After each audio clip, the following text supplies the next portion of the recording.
And today we're taking a closer look at how police and the public interact during traffic stops and other encounters in light of recent officer-involved shootings.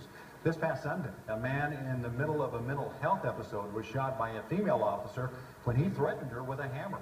And of course, officer-involved deaths across the country have sparked hundreds of demonstrations as well. Joining me now is criminal defense attorney Jason Lowe. Jason's good to have you here. He's going to have some insights into the law and things that we all need to do during a traffic stop to make sure things don't escalate any further than just a traffic stop.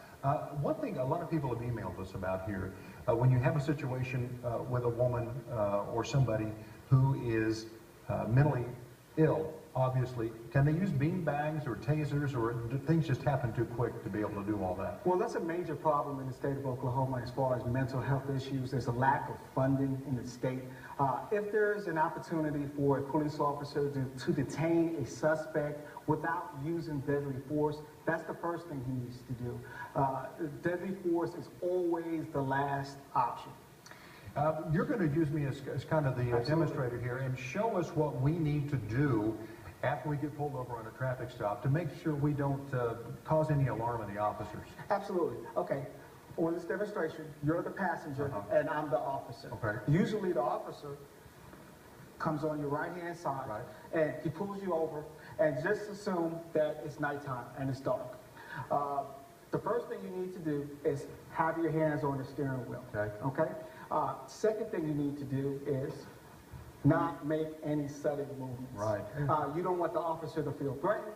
You don't want the officer to feel that you're about to attack him. So those are things that you need to do in order to keep yourself safe and also the officer to remain safe as well. You talk about those sudden movements. There was a case not that long ago when somebody reached around real quick to grab their proof of insurance, and it escalated into something. And that's why you need to over-communicate.